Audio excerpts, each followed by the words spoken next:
Hello my dear children. ഇന്ന് നമ്മൾ പുതിയൊരു ചാപ്റ്ററിലേക്ക് കടക്കുകയാണ്. Chapter 3 pair of linear equations in two variables. Okay, what is the name of the chapter? Pair of linear equations in two variables. അപ്പോ ഇതിലോട്ട് chapter start ചെയ്യുന്നതിന് മുമ്പ് നമുക്ക് കുറച്ച് പ്രീവിയസ് നോളജ് ഒന്ന് റീകോൾ ചെയ്ത് നോക്കാം. ദാറ്റ് ഈസ് ആദ്യം തന്നെ നമുക്ക് linear equation in one variable എന്താണെന്ന് നോക്കാം. Linear equation in one variable ഇത് നമ്മൾ നേരത്തെ ഒരുപാട് പഠിച്ചിട്ടുള്ളതാണ്. 8th ലും 9th ലും ഒക്കെ ലീനിയർ ഇക്വേഷൻ വൺ വേരിയബിൾ കണ്ടിട്ടുള്ളതാണ്. നോക്കിക്കേ, the equations of the form 2x + 3 = 0. ഈ ടൈപ്പ് ഇക്വേഷൻസിനെയാണ് നമ്മൾ linear equation in one variable എന്ന് പറയുന്നത്. അതായത് ഇതിനകത്ത് ഒരു വേരിയബിളേ ഉണ്ടാകും. ഇവിടുത്തെ വേരിയബിൾ ഏതാണ്? എക്സ്. പിന്നെ എക്സിന്റെ പവർ മാക്സിമം എത്രയേ വരുള്ളൂ? 1 വരുള്ളൂ. സോ ഇത് പവർ 1 ആകുക, അതായത് ഫസ്റ്റ് ഡിഗ്രി ആണ്. സോ ഇത് ലീനിയർ ഇക്വേഷൻ എന്ന് പറയും. സോ എക്സിന്റെ പവർ 1 ആയതുകൊണ്ട് ലീനിയർ ഇക്വേഷൻ. ഒറ്റ വേരിയബിൾ ഉള്ളതുകൊണ്ട് linear equation in one variable. Okay, general form നമ്മൾ എഴുതുന്നത് ax + b = 0. General form of A linear equation in one variable. Here x is the variable, a and b are constants. നോക്കിക്കേ, ഇവിടെ 2, 3 വന്നതുപോലെ എയും ബിയും constants ആണ്, real numbers ആണ്. എയും ബിയും റിയൽ നമ്പർ ഏത് വേണമെങ്കിലും വരാം. A and b are real numbers. A and b are real numbers and there is one more condition, a not equal to 0. a and b are real numbers and a not equal to 0. എന്തുകൊണ്ടാണ് A not equal to 0 എന്ന് പറയുന്നത്? അതായത് A 0 ആയാൽ ഈ equation എന്ത് സംഭവിക്കും? A 0 ആയി കഴിഞ്ഞാൽ ഇത് 0 ആയി. 0 × x 0. സോ ഈ ടേം 0 ആയി പോകും. പിന്നെ എന്താ നമുക്ക് കിട്ടുന്നത്? b = 0. A constant = 0. അത് ശരിയാണോ അങ്ങനെ വരുന്നത്? ഇവിടെ നോക്കിക്കേ, എയുടെ പ്ലേസിൽ 2ഉം ബിയുടെ പ്ലേസിൽ 3യുമാണ് ഇവിടെ ഉള്ളത് അല്ലെ. എയുടെ പ്ലേസിൽ എക്സിന്റെ കോഎഫിഷ്യന്റ് 2, ബിയുടെ പ്ലേസിൽ 3. എ 0 ആയാൽ എന്ത് സംഭവിക്കും? 0 × x, ദാറ്റ് ടേം, ഈ ടേം 0 ആയി പോകും. പിന്നെ നമുക്ക് കിട്ടുന്നത് എന്താണ്? 3 = 0 എന്ന് വരും. 3 = 0 ആണോ? 3 എപ്പോഴും 3 തന്നെയാണ്. 3യുടെ വാല്യൂ 0 അല്ലല്ലോ. സോ അതൊരു മീനിങ്ലെസ് ആയ കാര്യമായിട്ട് മാറും. സോ അതുകൊണ്ടാണ് നമ്മളിവിടെ എ നോട്ട് ഈക്വൽ ടു 0 എന്ന് പറയുന്നത്. ഇനി നമുക്ക് ആ ലീനിയർ ഇക്വേഷൻ വൺ വേരിയബിളിന്റെ സൊല്യൂഷൻ എന്തായിരിക്കുമെന്ന് നോക്കാം. Solution of A linear equation in one variable. ഇപ്പോ ഇവിടെ നോക്കിക്കേ, ഒരു സിമ്പിൾ ഇക്വേഷൻ ആണ് എഴുതാം. x + 5 = 8. Is it a linear equation one variable? Linear ആണ്. എക്സിന്റെ പവർ 1 ആണ് വന്നിരിക്കുന്നത്. ഒരു വേരിയബിളേ ഉള്ളൂ, എക്സ് മാത്രം. So this is A linear equation in one variable. ഇനി ഇതിന്റെ സൊല്യൂഷൻ എന്ന് പറഞ്ഞാൽ എന്താ? എക്സിന് പകരം നമ്മൾ ഏത് വാല്യൂ കൊടുക്കുമ്പോഴാണ് ഈ ഇക്വേഷൻ സാറ്റിസ്ഫൈ ചെയ്യുന്നത്? ഏത് വാല്യൂ കൊടുക്കുമ്പോഴാണ് ഈ ഇക്വേഷൻ സാറ്റിസ്ഫൈ ചെയ്യുന്നത്? എക്സിന് പകരം നമ്മളിവിടെ 3 കൊടുക്കണം അല്ലെ. 3 + 5 ആണ് 8. സോ എക്സിന്റെ വാല്യൂ എത്രയാണ്? 3. 3 കൊടുത്താൽ മാത്രമാണ് ഈ ഇക്വേഷൻ സാറ്റിസ്ഫൈ ചെയ്ത് നമുക്ക് ആൻസർ 8 എന്ന് കിട്ടുന്നത്. So 3 x = 3 is the solution of this equation. Okay. വേറെ ഏതെങ്കിലും വാല്യൂ എക്സിന് കൊടുത്തു കഴിഞ്ഞാൽ നമുക്ക് ഈ 8 എന്നുള്ള ആൻസർ കിട്ടുമോ? നിങ്ങളൊന്ന് ആലോചിച്ച് നോക്കിക്കേ. വേറെ ഏതെങ്കിലും പോസിറ്റീവ് വാല്യൂ, നെഗറ്റീവ് വാല്യൂ ഏതെങ്കിലും കൊടുത്തു നോക്കൂ, നമുക്ക് 8 കിട്ടുമോ? ഇല്ല, ഒരിക്കലും കിട്ടത്തില്ല. സോ ഈ ലീനിയർ ഇക്വേഷൻ വൺ വേരിയബിളിന് ഒരൊറ്റ സൊല്യൂഷൻ മാത്രമേ ഉള്ളൂ. അത് കൊണ്ട് നമ്മൾ അതിന് പറയും യുണീക് സൊല്യൂഷൻ എന്ന് പറയും. So for a linear equation in one variable there is a unique solution. Okay, so നമ്മള് linear equation in one variable എന്താണെന്ന് പറഞ്ഞു കഴിഞ്ഞു, അതിന്റെ സൊല്യൂഷനും പറഞ്ഞു കഴിഞ്ഞു. ഇനി നമുക്ക് linear equation in two variables എന്താണെന്ന് നോക്കാം. For example, x + y = 10. This is an example for a linear equation in two variables. രണ്ട് വേരിയബിൾസ് ഉണ്ടാവും ആ ഇക്വേഷനിൽ.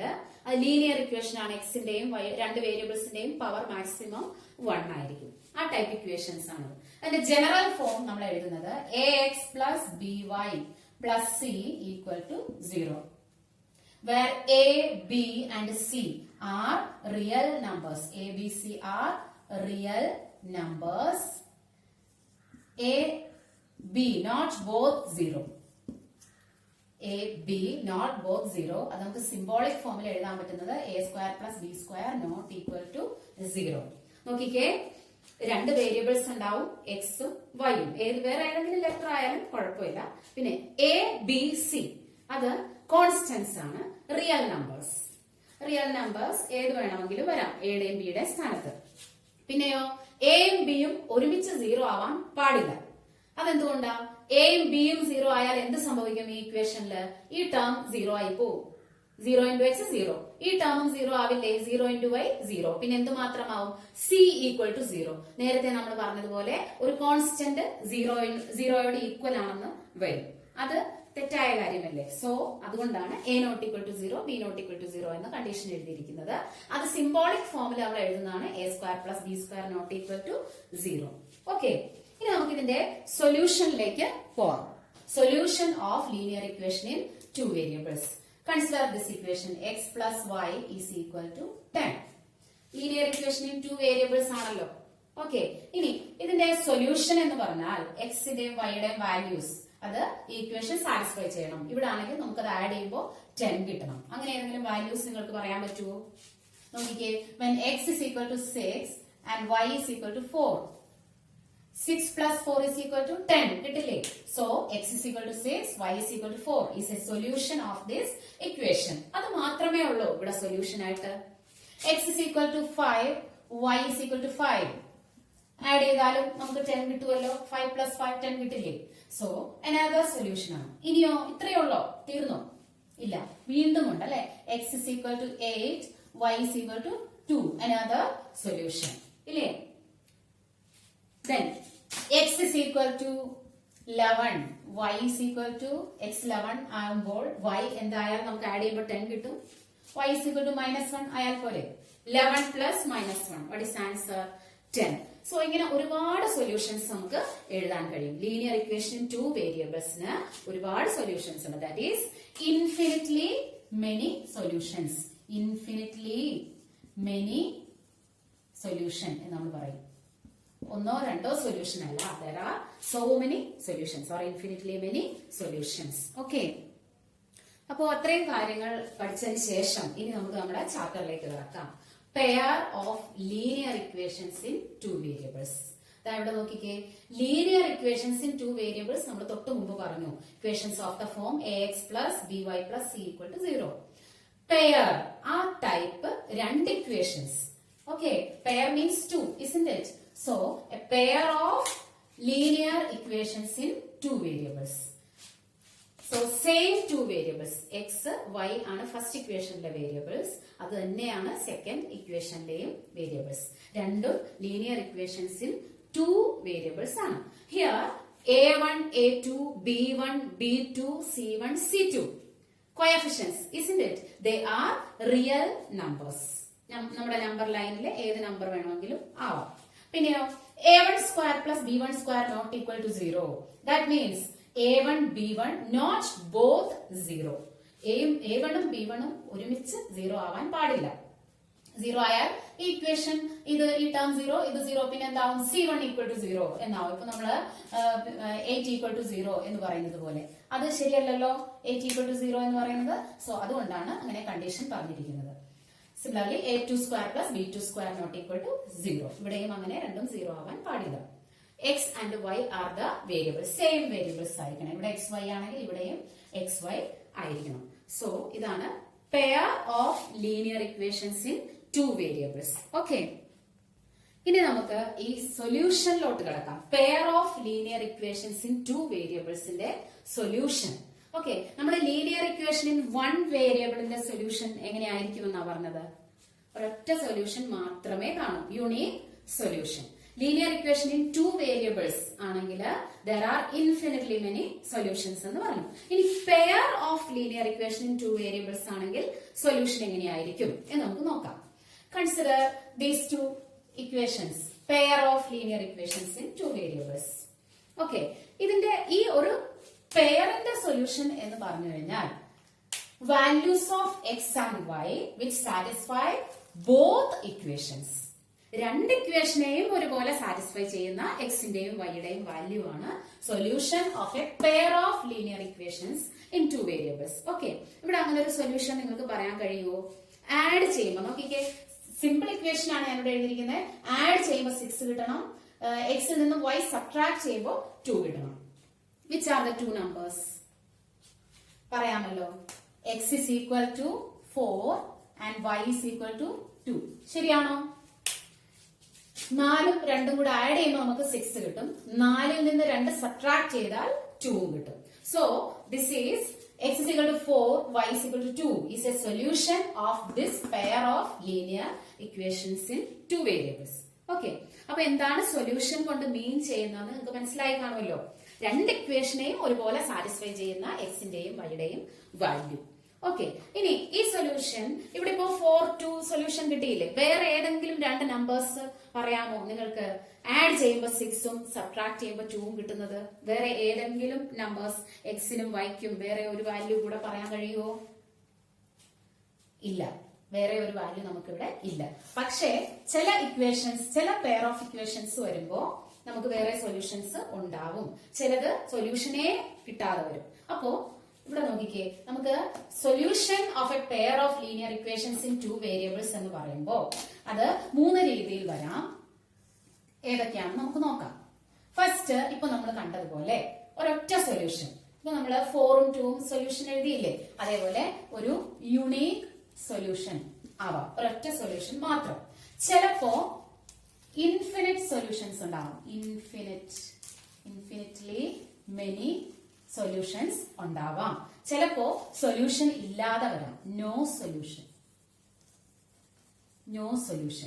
ഓക്കെ, ഇനി സൊല്യൂഷൻ ഉള്ള കേസിൽ, ഒരു സൊല്യൂഷൻ എങ്കിലും ഉണ്ടെങ്കിൽ നമ്മൾ പറയും ദ ഇക്വേഷൻസ് ആർ കൺസിസ്റ്റന്റ് എന്ന് പറയും. സൊല്യൂഷൻ ഉള്ള കേസ് ആണെങ്കിൽ നമ്മൾ പറയും ദ ഇക്വേഷൻസ് ആർ കൺസിസ്റ്റന്റ്. അപ്പൊ യൂണിക് സൊല്യൂഷൻ എന്ന് പറഞ്ഞാൽ ഒരു സൊല്യൂഷൻ ഉണ്ട്. So in this case the equations R consistent. Infinitely many solution ആണെങ്കിലും സൊല്യൂഷൻ ഉണ്ട് അവിടെ അല്ലെ? സോ അതും എന്താണ്? കൺസിസ്റ്റന്റ് ആണ്. ഇക്വേഷൻസ് കൺസിസ്റ്റന്റ് ആണ്. സൊല്യൂഷൻ ഇല്ലാത്ത കേസിൽ നമ്മൾ പറയും ദ ഇക്വേഷൻസ് ആർ ഇൻകൺസിസ്റ്റന്റ്. ഇനി ഇവിടെ നോക്കൂ, ഇക്വേഷൻസ് കൺസിസ്റ്റന്റ് ആണ് യുണീക് സൊല്യൂഷൻ ആണെങ്കിൽ അല്ലെ? അപ്പൊ യുണീക് സൊല്യൂഷൻ ആണെങ്കിൽ നമ്മൾ ഇവിടെ ഇതിലെ കോയഫിഷ്യൻസിന്റെ റേഷ്യോ, അതായത് എക്സിന്റെ കോയഫിഷ്യൻസ് ആണ് a1ഉം a2ഉം. a1/a2 കണ്ടുപിടിക്കുക. അവിടെ രണ്ട് നമ്പേഴ്സ് ആയിരിക്കും. a1/a2 കണ്ടുപിടിക്കുക. അതുപോലെ b1/b2ഉം കണ്ടുപിടിക്കുക. If they are not equal, a1/a2 not equal to b1/b2 ആണെങ്കിലും നമ്മൾ ഇത് സൊല്യൂഷൻ ചെയ്ത് നോക്കാതെ തന്നെ ഇക്വേഷൻസ് കൺസിസ്റ്റന്റ് ആണോ എന്ന് നമുക്ക് പറയാൻ കഴിയും. a1/a2 not equal to b1/b2 ആണെങ്കിൽ ഇക്വേഷൻസ് കൺസിസ്റ്റന്റ് ആണ്, യൂണിക് സൊല്യൂഷൻ ആണ്. നമ്മൾ സൊല്യൂഷൻ ചെയ്ത് നോക്കണ്ട, കോയഫിഷ്യൻസിന്റെ റേഷ്യോ കമ്പയർ ചെയ്ത് നോക്കിയാൽ മതി. ഓക്കെ, ഇനി ഇൻഫിനിറ്റ്ലി മെനി സൊല്യൂഷൻ, ആ കേസിലും കൺസിസ്റ്റന്റ് ആണ്. അങ്ങനെ വരുന്ന കേസിൽ കോയഫിഷ്യൻസിന്റെ റേഷ്യോ എങ്ങനെ വരിക? a1/a2 equal to b1/b2 equal to c1/c2. Okay, ഇനി നോ സൊല്യൂഷൻ, ആ കേസിൽ എന്താണ്? Equations are inconsistent and the ratio of the coefficients നോക്കിക്കേ, എങ്ങനെയായിരിക്കും അത് വരിക? a1/a2 equal to b1/b2 but not equal to c1/c2. a1/a2ഉം b1/b2ഉം ഈക്വൽ ആയിരിക്കും, പക്ഷെ c1/c2 ആ വാല്യൂവിനോട് ഈക്വൽ ആയിരിക്കില്ല. Okay, so coefficients ratio of the coefficients compare ചെയ്ത് നമുക്ക് ഇക്വേഷൻസ് കൺസിസ്റ്റന്റ് ആണോ ഇൻകൺസിസ്റ്റന്റ് ആണോ എന്ന് പറയാൻ സാധിക്കും. ഇത് കൂടുതലായിട്ട് നമ്മൾ പ്രോബ്ലം ചെയ്യുമ്പോഴേ നിങ്ങൾക്കത് കൃത്യമായിട്ട് മനസ്സിലാവും. ഇനി നമുക്ക് graph of pair of linear equations in two variables അതെങ്ങനെയായിരിക്കും എന്ന് നോക്കാം. Okay, so if a1/a2 not equal to b1/b2, there is a unique solution. Equations are consistent. In this case, if we draw the graph of these two equations, നമ്മൾ പഠിച്ചിട്ടുണ്ട് ഒരു linear equation two variable graph നമ്മൾ വരയ്ക്കുമ്പോൾ അതൊരു straight line ആയിരിക്കും എന്ന് കഴിഞ്ഞ വർഷം നമ്മൾ പഠിച്ചതാണ്. ഓക്കെ, അപ്പൊ രണ്ട് ഇക്വേഷൻസ് ഉള്ളതുകൊണ്ട് രണ്ട് സ്ട്രേറ്റ് ലൈൻസ് ആയിരിക്കും ഉണ്ടാവുക. ഇനി ഫസ്റ്റ് കേസിൽ നമ്മൾ ഗ്രാഫ് വരച്ചു കഴിയുമ്പോൾ ഇന്റർസെക്റ്റിംഗ് ലൈൻസ് ആണ് നമുക്ക് കിട്ടുക. സോ ഇന്റർസെക്റ്റിംഗ് ലൈൻസ് അല്ലെങ്കിൽ നമ്മൾ ഗ്രാഫ് വരച്ചു കഴിയുമ്പോൾ ഇന്റർസെക്റ്റിംഗ് ലൈൻസ് ആണെങ്കിൽ നമുക്ക് പറയാം there is a unique solution.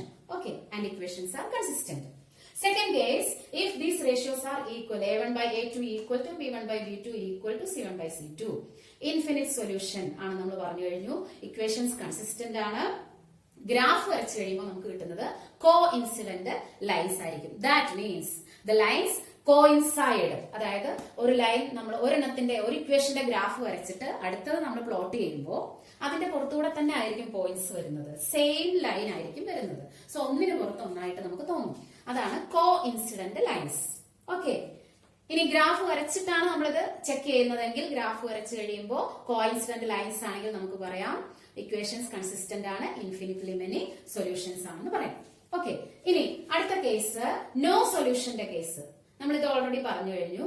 ആ കേസിൽ നമ്മൾ പറയും ഇക്വേഷൻസ് ആർ ഇൻകൺസിസ്റ്റന്റ്. പിന്നെയോ ഗ്രാഫ് വരച്ചു കഴിയുമ്പോൾ നമുക്ക് രണ്ട് ലൈൻസ് പാരലൽ ആയിട്ടായിരിക്കും വരുന്നത്.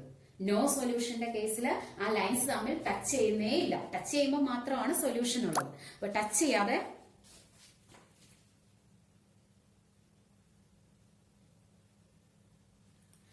സോ നോ സൊല്യൂഷന്റെ കേസിൽ ആ ലൈൻസ് ടച്ച് ചെയ്യാതെ പോകുന്ന പാരലൽ ലൈൻസ് ആയിരിക്കും. ഓക്കെ, അതല്ലെങ്കിൽ നമ്മൾ ഗ്രാഫ് വരച്ചിട്ട് നമ്മൾ ഇത് സൊല്യൂഷൻ ഉണ്ടോ ഇല്ലയോ എന്നൊക്കെ ചെക്ക് ചെയ്യാൻ പോവുകയാണെങ്കിൽ ഗ്രാഫ് വരയ്ക്കുമ്പോൾ പാരലൽ ലൈൻസ് ആണെങ്കിൽ നമുക്ക് ഇൻകൺസിസ്റ്റന്റ് ആണെന്ന് പറയാം, സൊല്യൂഷൻ ഇല്ല ആ കേസാണെന്ന് പറയാം. ഓക്കെ, അപ്പൊ ഇത്രയൊക്കെയാണ് ആ ചാപ്റ്ററിൽ ഇൻട്രൊഡക്ഷൻ തരേണ്ടിയിരുന്നത്. എല്ലാവർക്കും എല്ലാം മനസ്സിലായി കാണുമെന്ന് കരുതുന്നു. Okay, thank you.